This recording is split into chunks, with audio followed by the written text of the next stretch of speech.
Hello my dear student. Plant physiology का एक chapter है जिसका नाम है ट्रांसपोर्ट इन प्लांट, यानी कि पौधों में परिवहन। ठीक है, पौधों में जो परिवहन की प्रक्रिया होती है उसके बारे में इस चैप्टर में पढ़ना है।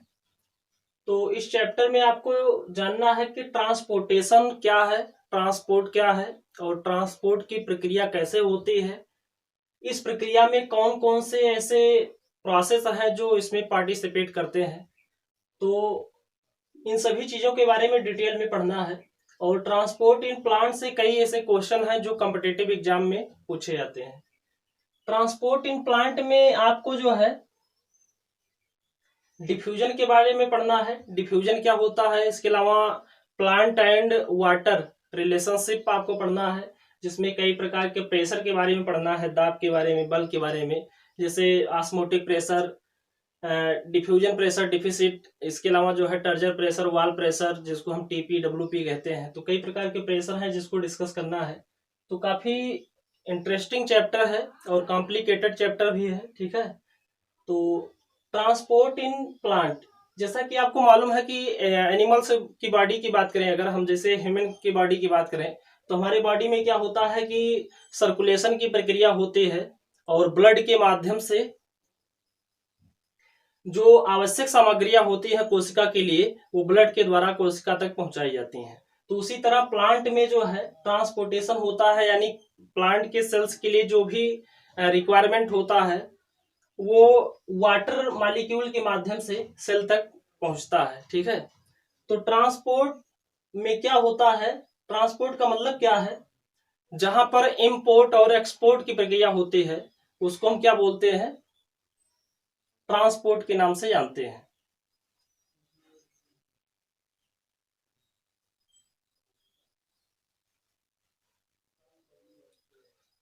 तो प्लांट के लिए जो ट्रांसपोर्टेशन की प्रक्रिया होती है वो काफी महत्वपूर्ण होती है। चलिए आइए देखते हैं इसमें क्या है। इन ये flowering plant the substance that need to be transported. ठीक है, यानी कि जो पुष्पी पौधे होते हैं, फ्लावरिंग प्लांट होते हैं, उनके अंदर कई ऐसे सबस्टेंसेस होते हैं जिनकी आवश्यकता होती है और उनका ट्रांसपोर्टेशन होता है। तो वो सबस्टेंस क्या क्या होते हैं, जैसे वाटर, मिनरल्स। ट्रांसपोर्ट ट्रांसपोर्ट का जो सबसे प्रमुख भाग है, ठीक है, जिसके माध्यम से ट्रांसपोर्ट होता है, परिवहन होता है, वो क्या है, वो वाटर ही है। ठीक है, इसको आप कह सकते हैं कि ये प्लांट ब्लड का काम करता है। जैसे हमारे बॉडी में ब्लड के माध्यम से प्रक्रिया होती है, उसी तरह प्लांट में जो है ये प्रक्रिया वाटर के माध्यम से होती है। वाटर, इसके अलावा मिनरल्स हैं, न्यूट्रिएंट्स हैं और प्लांट ग्रोथ रेगुलेटर्स। ठीक है, यानी कि प्लांट में जो ग्रोथ के लिए रिस्पॉन्सिबल हार्मोन्स होते हैं वे सभी जो है ट्रांसपोर्ट होते हैं। On the basis of distance transport is of two type, यानी कि डिस्टेंस के आधार पर, ठीक है, दूरी के आधार पर जो ट्रांसपोर्ट है, परिवहन है, वो दो प्रकार का होता है। ठीक है, कौन कौन सा होता है, एक होता है यस डी टी, यानी कि शॉर्ट डिस्टेंस ट्रांसपोर्ट, और एक होता है एल डी टी। ठीक है, जिसको हम लॉन्ग डिस्टेंस ट्रांसपोर्ट के नाम से जानते हैं, यानी कि एक छोटी दूरी का परिवहन होता है और एक लंबी दूरी का परिवहन होता है। तो डिस्टेंस के आधार पर कितने प्रकार का है, दो, शॉर्ट डिस्टेंस ट्रांसपोर्ट और लॉन्ग डिस्टेंस ट्रांसपोर्ट। पहले की बात करते हैं, शॉर्ट डिस्टेंस ट्रांसपोर्ट क्या होता है। ठीक है, छोटी दूरी का परिवहन कैसे होता है, ओवर स्मॉल डिस्टेंस। ठीक है, यानी कि कम दूरी में, over small distance substance move by diffusion. ठीक है, सबस्टेंस यानी पदार्थों का जो मूवमेंट होता है वो किसके माध्यम से होता है, डिफ्यूजन के माध्यम से होता है, जिसको हम हिंदी में क्या कहते हैं, विसरण कहते हैं। ठीक है, या प्रसरण कहते हैं, डिफ्यूजन के माध्यम से होता है। And by cytoplasmic streaming. ठीक है, या साइटोप्लाज्मिक स्ट्रीमिंग के माध्यम से, या इसको हम कहते हैं साइक्लोसिस। ठीक है, या इसको आप कह सकते हैं प्रोटोप्लाज्मिक स्ट्रीमिंग, या इसको आप कह सकते हैं साइक्लोसिस। साइटोप्लाज्मिक स्ट्रीमिंग या प्रोटोप्लाज्मिक स्ट्रीमिंग, या इसको आप साइक्लोसिस कह सकते हैं। इसको हिंदी में आप कह सकते हैं जीव द्रव्य भ्रमण। ठीक है, या कोशिका द्रव्यीय भ्रमण की प्रक्रिया के माध्यम से सब्सटेंस का ट्रांसपोर्टेशन हो सकता है। Short distance transport vascular tissue are not required. ठीक है, वैस्कुलर टिश्यू को आप पढ़े हैं। वैस्कुलर टिश्यू क्या है, मतलब यहाँ पर जाइलम फ्लोएम की बात हो रही है कि शॉर्ट डिस्टेंस ट्रांसपोर्ट में जो वैस्कुलर टिश्यू जाइलम और फ्लोएम है उनकी कोई रिक्वायरमेंट नहीं होती है, उनकी कोई आवश्यकता नहीं होती है। इसके अलावा आप बात करते हैं लॉन्ग डिस्टेंस ट्रांसपोर्ट की।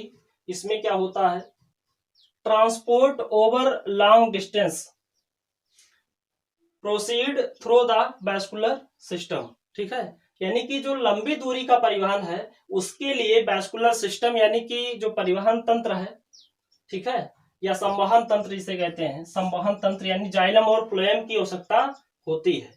यानी बिना जाइलम और फ्लोएम के लॉन्ग डिस्टेंस ट्रांसपोर्ट नहीं हो सकता है। ठीक है, उनकी आवश्यकता होती है। तो जाइलम और फ्लोएम के द्वारा जब ट्रांसपोर्टेशन प्लांट में होता है तो उस प्रक्रिया को क्या बोलते हैं, उस प्रक्रिया को हम ट्रांसलोकेशन कहते हैं। क्या बोलते हैं, ट्रांसलोकेशन के नाम से जानते हैं। ठीक है, यानी कि लंबी दूरी का परिवहन जो है वो वैस्कुलर सिस्टम के माध्यम से होता है।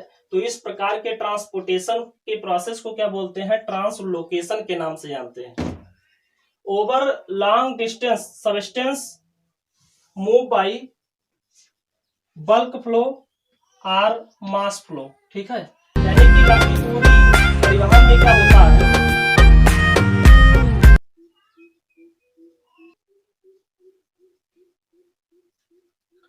Over long distance substance move by bulk flow or mass flow. ठीक है, और इसमें जो सब्सटेंस का मूवमेंट होता है वो किसके माध्यम से होता है, तो उसको हम कहते हैं बल्क फ्लो या इसको हम कहते हैं मास फ्लो के नाम से जानते हैं। ठीक है, अब हम बात करते हैं डिफ्यूजन की कि डिफ्यूजन कितने प्रकार का होता है, उसमें क्या क्या होता है। तो डिफ्यूजन जो है वो 3 टाइप का होता है। एक सिंपल डिफ्यूजन होता है, दूसरा होता है फैसिलिटेटेड डिफ्यूजन और तीसरा होता है एक्टिव डिफ्यूजन। ठीक है, तो पहला पार्ट है सिंपल डिफ्यूजन यानी कि सरल विसरण की प्रक्रिया कैसे होती है। ठीक है, सिंपल डिफ्यूजन, इसका डेफिनेशन है movement of ion and molecules, movement of ion and molecules of solid liquid या and gases from region of higher concentration to region of lower concentration is called diffusion. ठीक है, यानी कि जो ion और molecule का movement होता है, चाहे वो सॉलिड या लिक्विड या गैस के मॉलिक्यूल या आयंस हो सकते हैं, तो इसमें जो आयनों का मूवमेंट होगा वो हाई कॉन्सेंट्रेशन से लोअर कॉन्सेंट्रेशन की तरफ होता है। तो इस प्रोसेस को हम क्या बोलते हैं, डिफ्यूजन बोलते हैं। डिफ्यूजन में क्या होता है कि जो मॉलिक्यूल्स होते हैं वो अधिक सांद्रता से कम सांद्रता की ओर बहुत तेजी से क्या करते हैं, गति करते हैं। जैसे अगर एक कमरे में परफ्यूम की बोतल को ओपन कर दिया जाए तो क्या होता है कि उसकी जो स्मेल होती है पूरे कमरे में फैल जाती है। तो ये कैसे होता है, ये डिफ्यूजन के माध्यम से होता है। ठीक है, तो इसमें आयन भी हो सकते हैं, इसमें मॉलिक्यूल्स भी हो सकते हैं और इसमें पार्टिकल्स का मूवमेंट हो सकता है। आगे देखते हैं,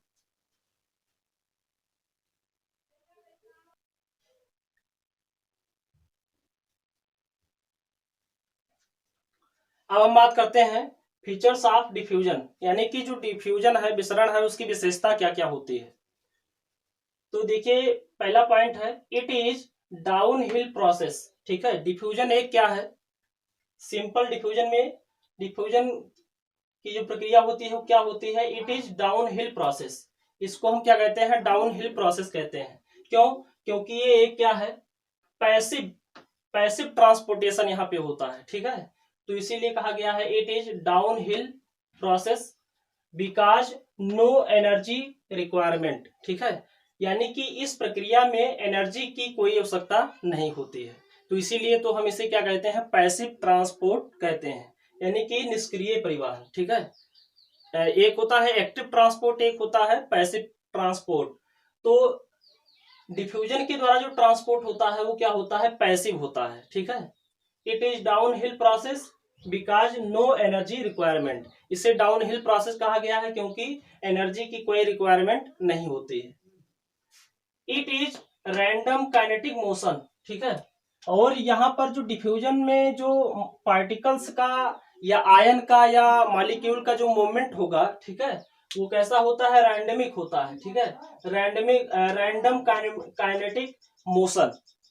इसके अलावा इट इज स्लो प्रोसेस, यानी कि डिफ्यूजन के माध्यम से जो मूवमेंट होता है पार्टिकल्स का या आयन का या मॉलिक्यूल का, वो कैसा होता है, वो स्लो होता है, यानी बहुत धीमी प्रक्रिया होती है।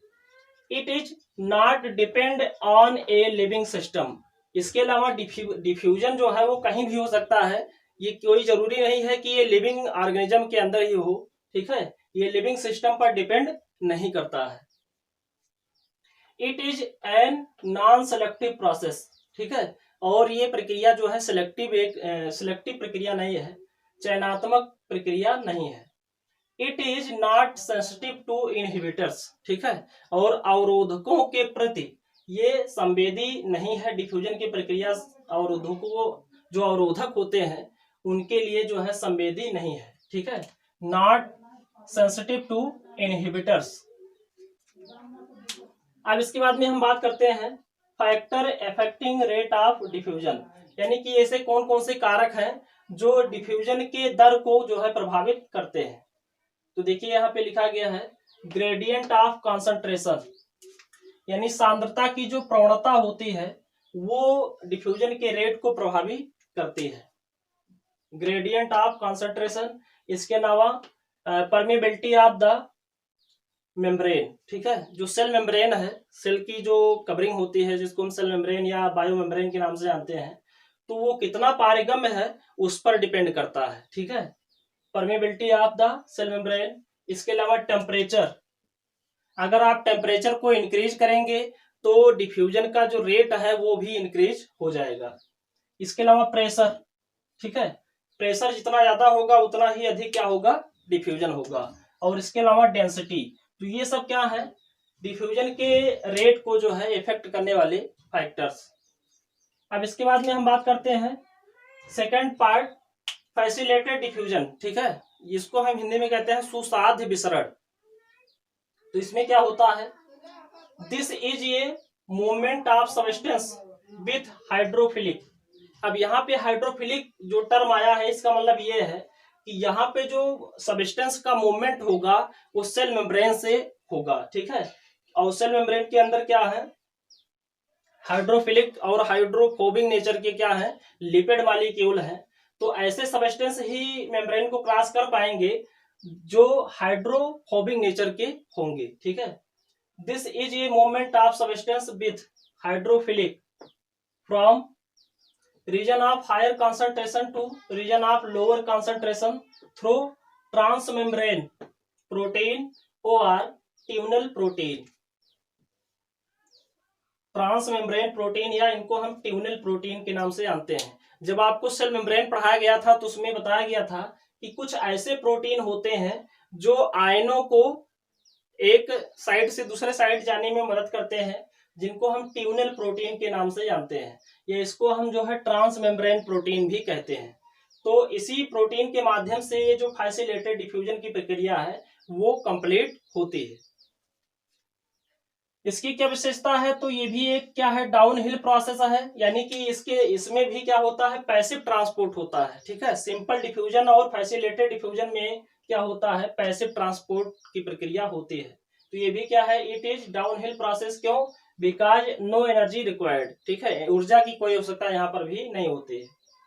It is depend on the living system, लेकिन ये जो है लिविंग सिस्टम पर डिपेंड है, क्योंकि ये प्रक्रिया ट्यूनल प्रोटीन के माध्यम से ही होती है, ठीक है, ट्यूनल प्रोटीन के माध्यम से ही होती है।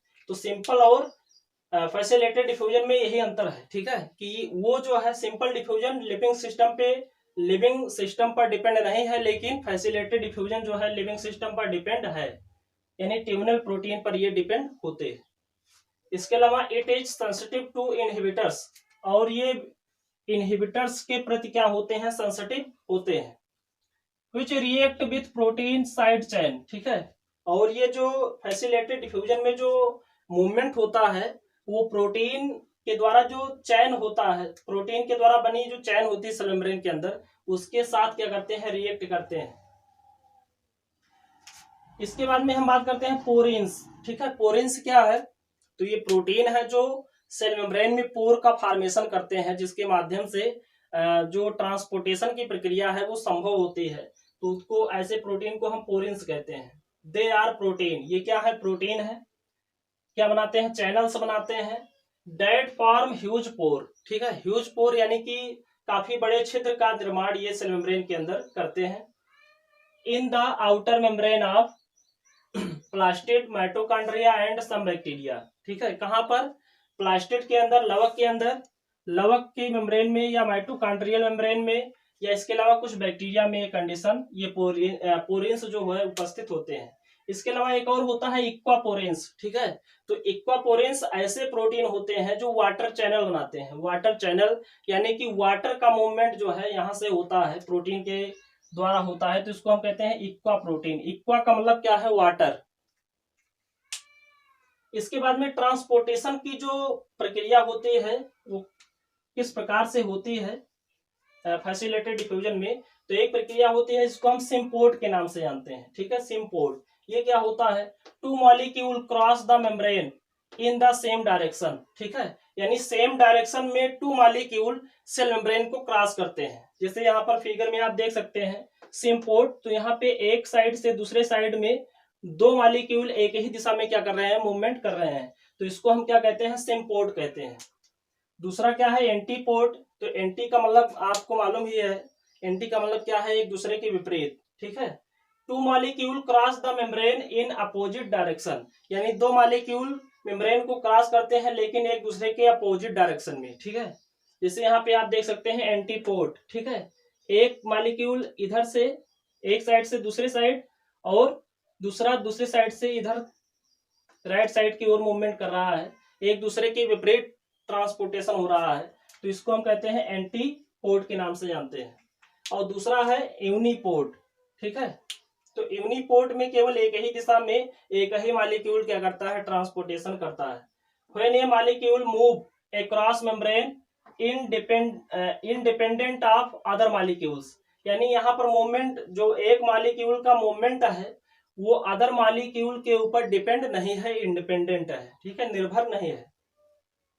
The process is called uniport, तो इस प्रक्रिया को हम यूनिपोर्ट के नाम से जानते हैं। अब हम बात करते हैं एक्टिव ट्रांसपोर्ट, यानी कि सक्रिय परिवहन। एक्टिव ट्रांसपोर्ट क्या है,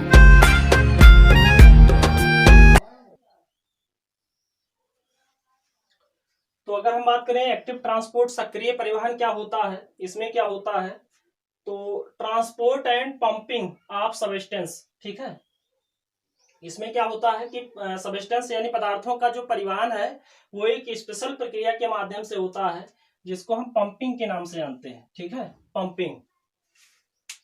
from low to high concentration, और यहाँ पर जो प्रक्रिया है वो कम, निम्न सांद्रता से अधिक सांद्रता की ओर होता है। ठीक है, तो जाहिर सी बात है कि यहाँ पर क्या होगा, पंपिंग की आवश्यकता पड़ेगी और एनर्जी की भी क्या होगी, रिक्वायरमेंट होगी। Transport and pumping of substance from low to high concentration, और यहाँ पर ब्रैकेट में लिखा गया है अगेंस्ट कॉन्सेंट्रेशन ग्रेडियंट। ठीक है, यानी ये कॉन्सेंट्रेशन ग्रेडियंट की क्या होता है, अगेंस्ट ये प्रक्रिया होती है। By protein pumps.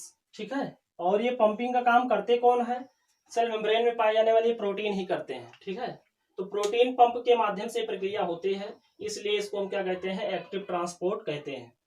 These protein pump use energy, और ये जो प्रोटीन पंप होते हैं ये एनर्जी को यूज करते हैं। ठीक है, तो एनर्जी की अगर रिक्वायरमेंट होगी तो उसे एक्टिव ट्रांसपोर्ट कहा जाएगा, और अगर एनर्जी की रिक्वायरमेंट नहीं होगी और ट्रांसपोर्ट होगा तो उसे हम पैसिव ट्रांसपोर्ट के नाम से जानते हैं। It is an uphill process, और ये क्या है, अपहिल प्रोसेस है। ये क्या था, डाउन हिल प्रोसेस, जिसमें एनर्जी की रिक्वायरमेंट नहीं है, लेकिन ये क्या है, अपहिल प्रोसेस है, और इसे हम एक्टिव ट्रांसपोर्ट कहते हैं। अपहिल क्यों कहा गया है, क्योंकि बिकॉज एनर्जी रिक्वायर्ड, यहाँ पर एनर्जी की रिक्वायरमेंट होती है, यानी एटीपी का यूज किया जाता है, ठीक है, एटीपी को यूज किया जाता है। It is dependent on the living system, और एक्टिव ट्रांसपोर्ट जो है वो लिविंग सिस्टम पर क्या है, डिपेंड है, यानी कि लिविंग सिस्टम में ही ये प्रक्रिया होती है, एक्टिव ट्रांसपोर्ट की प्रक्रिया लिविंग सिस्टम में ही होती है, ऑर्गेनिज्म के अंदर ही होती है। और किस पे डिपेंड है, प्रोटीन पंप पे और एटीपी पर, ठीक है, यानी कि ये प्रोटीन पंप और एटीपी अगर नहीं होंगे तो एक्टिव ट्रांसपोर्ट की प्रक्रिया नहीं हो सकती है। इट इज वेरी स्पेसिफिक, ठीक है, और ये प्रक्रिया काफी विशिष्ट होती है, क्योंकि यहाँ पर क्या होता है, इसी के माध्यम से प्लांट बॉडी में जो ट्रांसपोर्ट की प्रक्रिया होती है वो कंप्लीट होती है। यहाँ पर देखिए एक फिगर बना के दिखाया गया है कि इधर ये क्या है, मॉलिक्यूल है, ठीक है, या आयन है, और ये क्या है, सेल मेम्ब्रेन, जिसमें ये प्रोटीन है, चैनल प्रोटीन, जिसको हम ट्रांसपोर्ट प्रोटीन कहते हैं, क्योंकि इन्हीं के माध्यम से ट्रांसपोर्टेशन होता है। तो मॉलिक्यूल इस साइड से उस साइड चले जाते हैं, और जब ये साइड चले जाते हैं तो इसको कहते हैं ट्रांसपोर्टेड मॉलिक्यूल के नाम से जानते हैं, ठीक है। तो ये जो यूनिपोर्ट, एंटीपोर्ट, सिमपोर्ट और ये जो फिगर बनाया गया है, ये सभी किसके अंतर्गत आते हैं, फैसिलिटेटेड डिफ्यूजन के अंतर्गत आते हैं, ठीक है। एक्टिव ट्रांसपोर्ट में ये नहीं है, ये फैसिलिटेटेड डिफ्यूजन में है, ठीक है। एक्टिव ट्रांसपोर्ट में एनर्जी की रिक्वायरमेंट होती है, और एनर्जी के द्वारा ही क्या होता है, जो मॉलिक्यूल होते हैं, जो आयन होते हैं, ठीक है, जो वाटर होते हैं, वाटर मॉलिक्यूल होते हैं, उनका ट्रांसपोर्टेशन एक सेल से दूसरे सेल में, दूसरे सेल से तीसरे सेल में, इस तरह से ये जो है ट्रांसपोर्टेशन होता है। अब वहां पर जो ट्रांसपोर्टेशन है, वहां पर कौन कौन से प्रेशर काम करते हैं, ये अगले वीडियो में हम डिस्कस करेंगे, जब आपको पढ़ाएंगे प्लांट वाटर रिलेशनशिप।